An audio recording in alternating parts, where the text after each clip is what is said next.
So skin therefore becomes uh, epidermic text. Uh, so if it is a white skin, then that epidermic text narrativizes the history of colonizer. If it is a black skin, then and that epidermic text narrativizes the history of being colonized, the history of being enslaved. In East West, he complicates the status of culture in a post-colonial setting, playing with Oriental stereotypes, accompanying the fallout of colonial and post-colonial relationships. And this is the fallout that I have been trying to put across to you, to all my students. Because every time a colonizer meets a colonized, or a white skin meets a black skin, and there is always going to be a degree of supremacy, or a tendency to boss that black one up. So no matter how beautiful that relationship may be between a white skin and a black skin, and a black skin and a white skin, but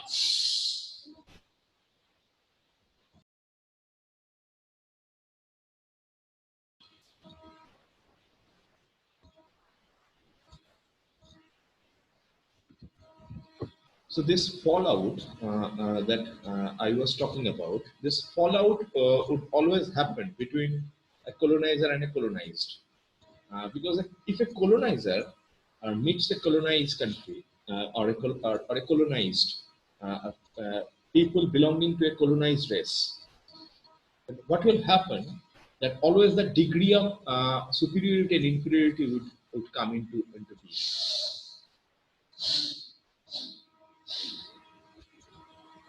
And this fallout becomes pertinent to,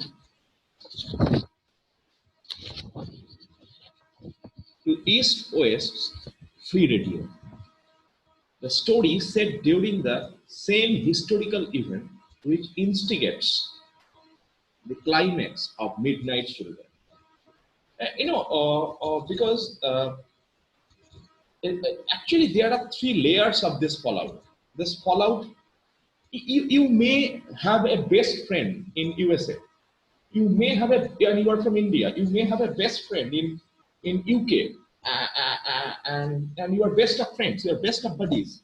But that doesn't necessarily mean that the people coming from the white countries, the white colonial countries, would accept you as your friends.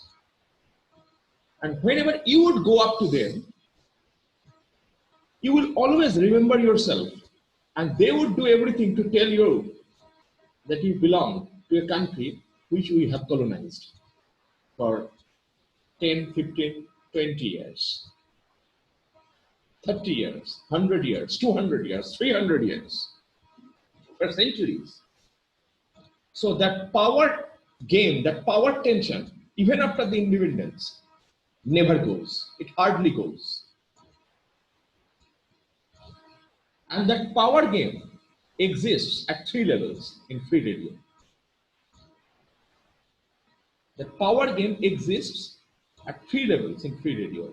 A, from a writer writing from first world country and saying India, third world country. Number two, a teacher Sahib saying the Indian stereotypes from distance. And this is the most dangerous part of it, of the discussion. That this power game also works, that this power game also works from administration or from government to ordinary people, uneducated ordinary villagers. Now remember the third layer of this power dynamics slightly more carefully, because you will be needing that throughout the narrativization of Rushdie's literature. Is the third power game. The third power game uh, is slightly more complicated than first two power games. Let me explain this third power game. Because in this power game, the government of India or the central government of India becomes the colonizer, becomes the replacement, becomes the post-independent cultural substitution of British, of the imperialists, of the colonizers. Those people who were colonizers before the independence of India,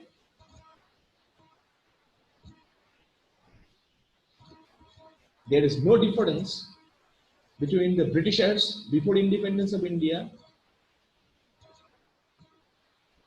There is no difference between the Britishers before the independence of India and the central government in post-independent India. The British were the colonizers, the French were the colonizers, the Spanish were the colonizers, the Portuguese were the colonizers, the West Europeans were the colonizers. And when the British left and we achieved our independence, suddenly central government became the bureaucratic, bourgeois and ideological replacement of the British colonizers.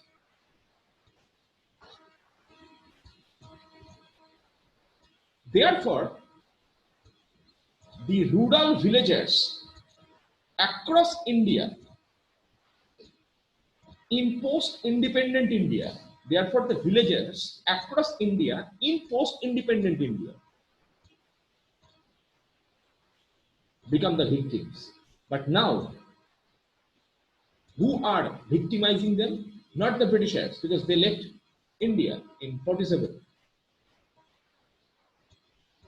The role of being the colonizer has now shifted from the Britishers to the central government of India. ইংরেজরা চলে গেল, ইংরেজদের কাজের দায়িত্ব নিয়ে নিল কেন্দ্র সরকার। ইংরেজরা যেভাবে ইন্টারপিলেট করে তাদের হেজিমনি মেনটেন করত, এখানেও ঠিক ফ্রি রেডিও দিয়ে, বোকা বানিয়ে, আশ্বাস দিয়ে, ভরসা দিয়ে, ইলিউশন দিয়ে, মিথ দিয়ে, এখানেও ঠিক গ্রামের গরিব চাষাবাসা মানুষগুলোকে ইন্টারপ্লেট করে colonization চালানো।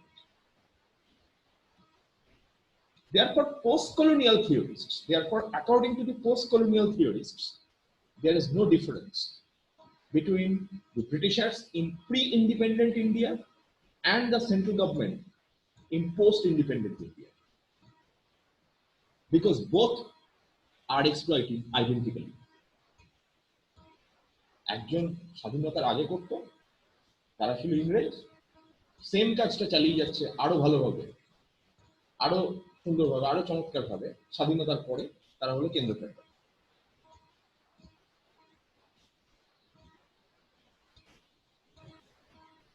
কিন্তু যেটার পরিবর্তন হলো না সেটা হলো ইংরেজরা যখন ছিল তখন যেভাবে গ্রামের মানুষগুলো যেভাবে শোষিত হয়েছিল, ভিকটিম হয়েছিল, ঠিক একইভাবে কেন্দ্র সরকারও কিন্তু রমণীদের মতো গ্রামের ভ্যানওয়ালা রিক্সাওয়ালাদেরকে একইভাবে এক্সপ্লয়েট করছে, একইভাবে ইন্টারপ্রেট করছে, একইভাবে পাওয়ার জোন প্রতিষ্ঠা করছে, যেভাবে ব্রিটিশ কলোনাইজাররা প্রি ইন্ডিপেন্ডেন্ট ইন্ডিয়ায় করেছিল, সেভাবে post independent India central government করছে। এখানে তাহলে একটা প্রশ্নের মুখে আমরা পড়ে যাচ্ছি। কি প্রশ্ন স্যার? প্রশ্নটা হলো এটাই যে তাহলে ইন্ডিপেন্ডেন্সটার সিগনিফিকেন্সটা কি আদৌ কিছু আছে? কোথাও সালমান রুশদি এখানে বলার চেষ্টা করছেন যে ইন্ডিপেন্ডেন্সের ভারতবর্ষের মতো দেশের কনটেক্সটে আদৌ 0% সিগনিফিকেন্স আছে। ওই আমি বলি না তোমাদের পতাকা যখন তোলা হয়, পতাকা উঠে থাকে ঠিক আছে, কিন্তু কেউ দেখতে পায় না সে বাঁশটা যেটা দিয়ে পতাকাটা তোলা হয়। ব্রিটিশরা চলে গেছে, এখন সেই বাঁশটা আমাদের দিচ্ছে পতাকা তুলে কেন্দ্র সরকার। স্যার এই কথাটা আপনি ফ্রি রেডিওর লেকচারে বলছেন কেন? যদি আমি এই লেকচারটা না দিই তাহলে কি করে বোঝাবো রমণীরা কিভাবে বোকা হচ্ছে? তাহলে কি করে বোঝাবো রমণীরা কিভাবে এক্সপ্লয়েটেড হচ্ছে? তাহলে কি করে বোঝাবো আমি যে স্বাধীনতার পূর্বে রমণীদের যা হাল ছিল স্বাধীনতার পরবর্তীকালেও রমণীদের একই হাল আছে? এবং ভারতবর্ষের মতো দেশে রমণীদের মতো সিটিজেন্সদের কোনো ডিফারেন্স নেই প্রি ইন্ডিপেন্ডেন্স ইন্ডিয়া আর পোস্ট ইন্ডিপেন্ডেন্স ইন্ডিয়ার কনটেক্সটে। They were exploited. হ্যাঁ, ডিফারেন্স একটাই, ডিফারেন্স নেই বললে বাজে কথা বলা হবে, ভুল পড়ানো হবে। ডিফারেন্স একটাই যে আগে ইংরেজরা চুষত, এখন কেন্দ্র সরকার চুষছে, এইটাই। শাসক এবং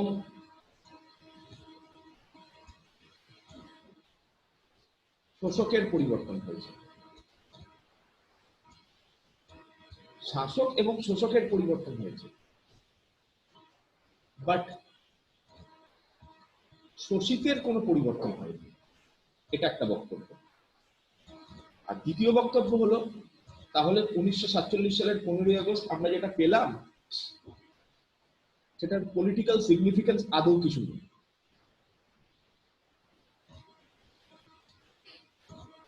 Yes, the identity of the exploiter has changed, but the exploitation has remained exactly the same. If anything, now the exploitation is more legal, the exploitation is more strategic, the exploitation is even more cleverer, and the exploitation is more intelligent, and the exploiter is now doing it within constitution. So the free radio becomes a symbol of how central government exploits ordinary people, exactly how the British are used to do before the independence of India in 1947, 15th August.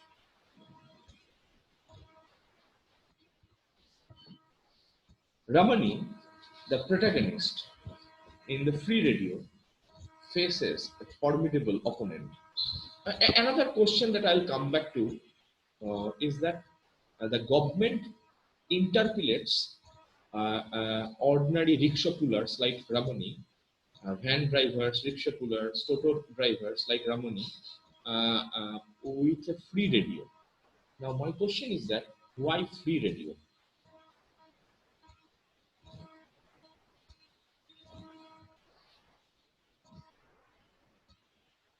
My question is that why free radio? My next question would be why free? And my third question is why radio? I understand why free, because it's a gift from the government. But I would invest plenty of academic energy during this particular lecture to explain why radio and not anything else. গিফটটা বারবার কেন্দ্র সরকারের কাছ থেকে কিচ্ছু আসতো না, অন্য কিছু আসতো না রেডিও ছাড়া, শুধু রেডিওই কেন। I'll come back to this particular nature of this gift called radio. Why do the government never give anything other than radio? Government radio ছাড়া অন্য কোনো গিফট দেয় না, কেন? রেডিওই কেন?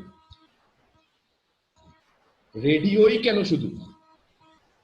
What purpose does this particular kind of gift called transistor or radio serve? So I will come back to the ideological significance of radio or in the last segment of tonight's lecture. Rushdie's free radio.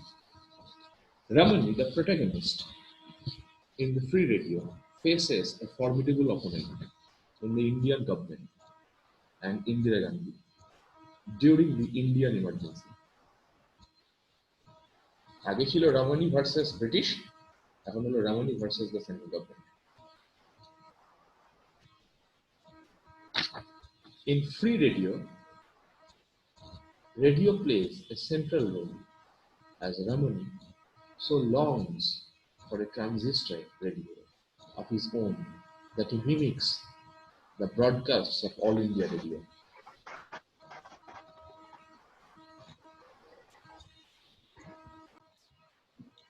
Ramani, the protagonist in the free radio, faces a formidable opponent in the Indian government and Indira Gandhi during the Indian emergency. Now, previously, Ramani had to fight with, uh, with, with the Britishers, or the fathers of Ramani with the Britishers. Now the Ramanis have to fight with the central government. So what we are saying, there is no difference between pre-independence and post-independence India. If you are a villager from any of the parts of India, independence means big zero for you. So biggest zero for you. 1947, 15th of August means the biggest zero for people like Ramani.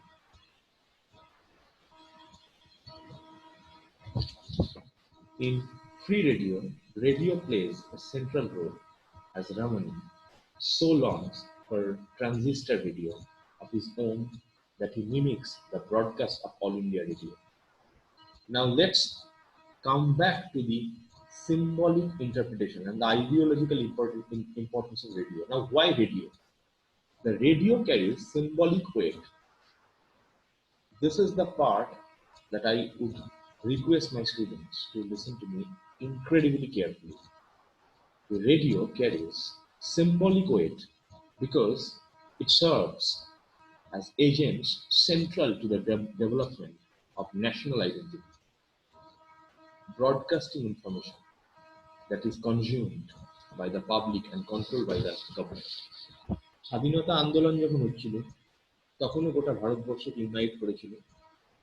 পরবর্তীকালে যখন বিভিন্ন রকমের খেলাধুলা আমরা দেখতাম, জাতীয়তাবোধ তৈরি হতো, তখনও সেটা রেডিওতে শুনতাম। ফলে সেই সময়ে ভারতীয়দের কাছে রেডিও বা ট্রানজিস্টার নিছক একটা কোনো যন্ত্র বা মেশিন বা মেকানিক্যাল প্রোডাক্ট না। Radio is a symbol of national and cultural integrity. In that context of India, radio stands for national unity and cultural integrity amongst all the Indians collectively. সেই জন্য government রেডিওটাই দিতেন যাতে করে ভারতবর্ষে post ইন্ডিপেন্ডেন্সে একটা ইউনিটির যে মিথ্যে বাতাবরণ যেটা রয়েছে সেই মিথটাকে যাতে রেডিও ধরে রাখে। মিলে সুর মেরা তোমারা, এই যে মিথ, বিহারি পিটাচ্ছে বাঙালিকে, বাঙালি এদিকে আমফানে ডুবে গেছে, তাই জন্য মহারাষ্ট্র মজা করছে, কেন্দ্র কোনো সাহায্য করছে না, এই তো মিল। সত্যি কথা হলো ভারতবর্ষে কোনো ভাষাভাষীর সাথে, কোনো রাজ্যের সাথে, কোনো কালচারের সাথে কোনো কালচারের কোনোদিন কোনো মিলই ছিল না, আর কোনোদিন কোনো মিল হওয়ার কোনো সম্ভাবনাও নেই। একদিকে মিলের গল্প আমরা বলি, জাতীয় সঙ্গীত গাই, আর একদিকে তেলেঙ্গানা গোর্খাল্যান্ড হয় পড়ে।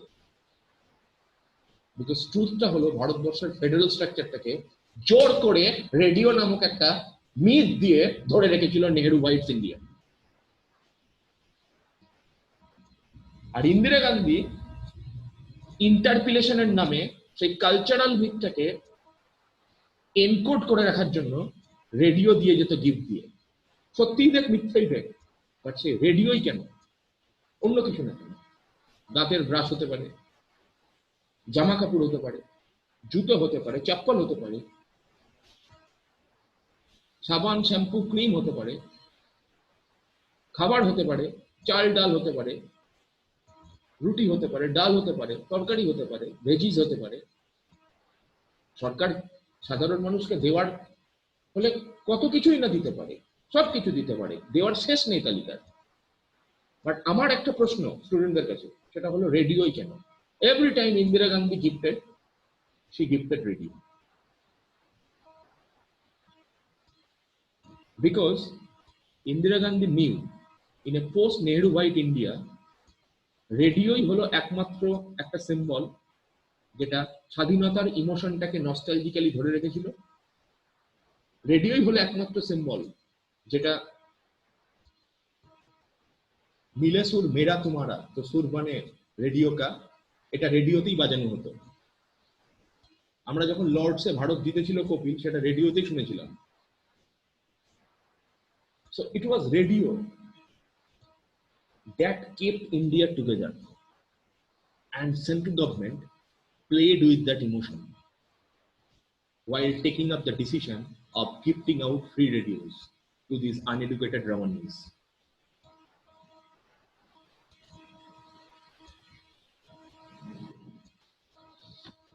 Radio carries, এখানে আরেকটা কথা আমি বলতে চাই, if you see this story, the free radio, Ramani একটা মেয়ের পাল্লাই পড়েছে, যে মেয়েটা ওর থেকে অনেক সিনিয়র, যে মেয়েটা ভীষণ ধুরন্ধর, যে মেয়েটা ভীষণ চালাক, যে মেয়েটা ভীষণভাবে ম্যানেজ করে নেয় এবং নিজের কাজের জন্য রমণীদেরকে খাটিয়ে ব্যবহার করে নিতে সিদ্ধহস্ত, এবং যাকে একটা বিচ, যাকে একটা উইচ হিসাবে টিচার সাহেব পোট্রে করার জন্য কিছু বাকি রাখেননি। such a bitch, such a witch that she can use all the Ramanis in the world like this. হাতে তুড়ি মেরে এরকম কয়েক লাখ রমণীকে এক্সপ্লয়েট করে ছিবড়া করে ফেলে দিতে পারে এই বিচ বা এই উইচটি, যেটা হলো থিপস উইডো।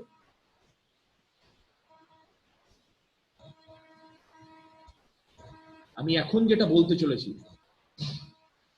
সেটা আমি কোনোদিন বলিনি,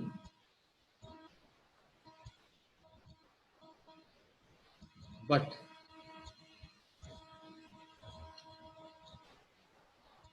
for the first time in my academic history as a lecturer, I would be telling to my students something that I have genuinely felt while reading the book. I think that Thief's Widow is a veiled hint of Indira Gandhi.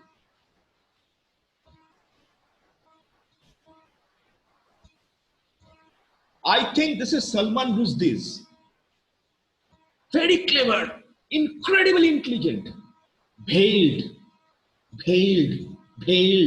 masked hint of Indira Gandhi. I am going to explain why I am drawing this analogy. A, the thief's wife is clever. So is Indira. The thief's wife is a widow. She also lost her husband. Number 3, the thief's wife manipulates and interpolates uneducated people. Indira Gandhi also manipulated and managed uneducated Indians, and that's why she remained in power. Number 3, নজবন্দি যখন হচ্ছে তখন গভর্নমেন্টের লোক নজর রেখেছিল কার নজবন্দি হচ্ছে। এখানেও যখন নজবন্দি হচ্ছিল রমণীর ক্যারাভানে, তখন থিপস উইডো নজর রেখেছিল ক্যারাভানের উপরে কালো শাড়ি পরে। সেটা হলো গভর্নমেন্টের নজরদারির symbol. And this is exactly why I think Thief's widow is Salman Rushdie's dangerous political veiled hinge of Indira Gandhi's national emergency, and the thief's widow is nothing but a political suggestion of Indira. And these are 5 points why I have drawn this analogy.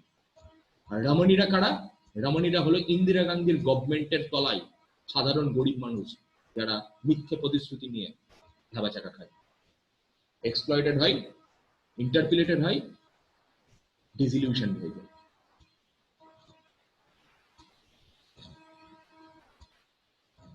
এবং যারা cinema দেখতে চায়, শাহরুখ খান, সালমান খান, অমিতাভ বচ্চন হতে চায়, van চালায়, টোটো চালায়, এদেরকে এইভাবে ইন্টারপিলেট করে যেভাবে ইন্দিরা গভর্নমেন্ট চালায় সেইভাবেই এখানে মাইক্রোস্কোপিক লেভেলে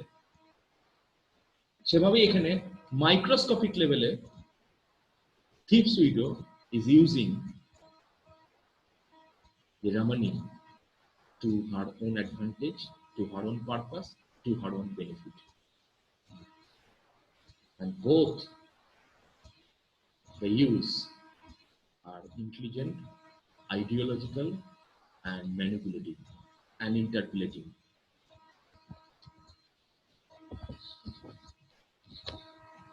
রাষ্ট্র যেরকম নজরদারি করছিল ক্যারাভানের উপরে, হচ্ছে নাকি ভ্যাসেক্টমি, ওখানেও দাঁড়িয়েছিল Thief's widow, দেখছিল হচ্ছে নাকি Ramani.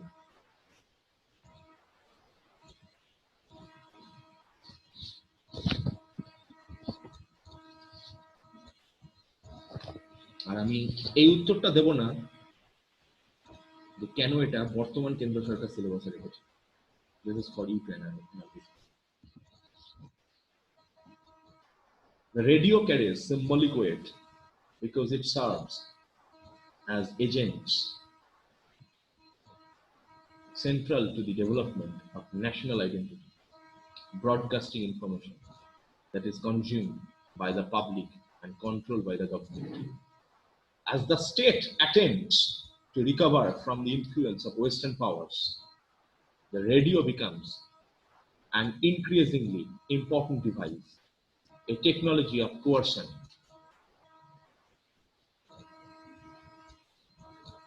and revolution, which has come into the play, only improves these texts. But in a multitude of historical conflicts between the colonized and the colonizer, between East and West, between Orient and Occident, between central government and ordinary uneducated villagers, between Thief's widow and the Ramani's life and vendors and dictionaries.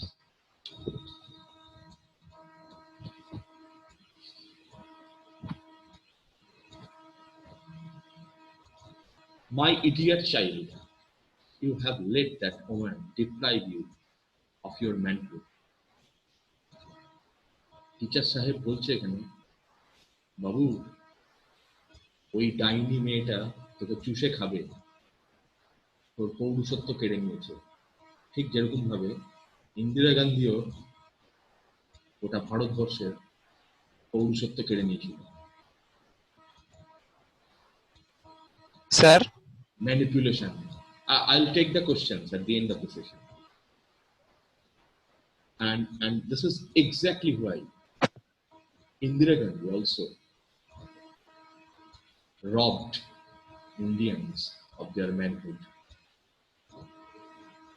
And maybe Salman Rushdie is therefore offering to the readers of the free radio a veiled hint of the Thief's widow being the political symbol of India, the given Prime Minister of the government of Central India during the emergency. Sir? I will face the questions at the end of the session. Okay? Yes, sir. My idiot child, you have let that woman deprive you of your manhood.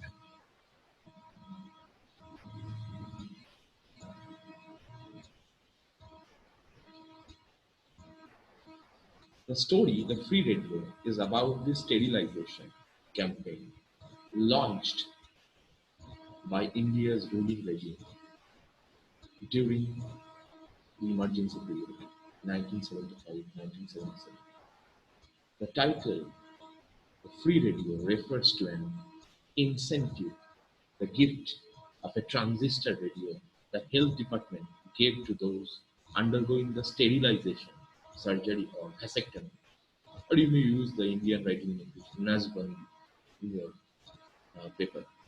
The narrator is a retired schoolmaster, is a retired school teacher, watching from a distance the intimate relationship developing between young Ramani and a thief's widow. Ramani enjoys words of praise coming from the thief's widow as well as the arms band youths. Arms band use হলো সেই ছেলেপুলেগুলো যারা গভর্নমেন্টের জন্য সবসময় গোলাগুলি চালানোর, মারধর করার, পিটানোর ইত্যাদির কাজে থাকে। Arms band Thugs. থাকস, ইয়েস। সব গভর্নমেন্টেরই পোষা থাকে কিছু গুন্ডা, কিছু অল্প পয়সা দেয়, মদ খিচুড়ি ছিটিয়ে দেয়, এরা মার দাঙ্গা করার জন্য সবসময় রেডি থাকে। আর রেডি না থাকলে আরেকটু মদ দিলে তারপরে রেডি হতে। And Ramani enjoys words of praise coming from the thief's widow as well as the armsband youths who liken him. দেখো দুটোরই কিন্তু ম্যানহুড কেড়ে নিচ্ছে। আর্মসব্যান্ড ইউজও তারও ম্যানহুড কেড়ে নেওয়া হচ্ছে, তাকেও একরকম ভাবে ইউজ করা হচ্ছে। আবার যার বিরুদ্ধে ইউজ করা হচ্ছে সেটা হলো রামনি, তাকেও একরকম ভাবে ইউজ করা হচ্ছে। এবং এইভাবেই গভর্নমেন্ট বিভিন্ন অশিক্ষিত লোককে একে অপরের বিরুদ্ধে লাগিয়ে রেখে সে তার নিজের খেলাটা খেলে নেয়। আর বাই দ্য টাইম নিজেরা যখন মারামারি করে তখন খেয়াল করে না গভর্নমেন্ট মানে বাদরের তৃতীয় হনুর মতো পিঠে ভাগ করে খেয়ে চলে গেল। Ramani enjoys words of praise coming from the thief's widow as well as the armsband youths who liken him to Shashi Kapoor and Amitabh Bachchan and the popular movie stars of the 70s.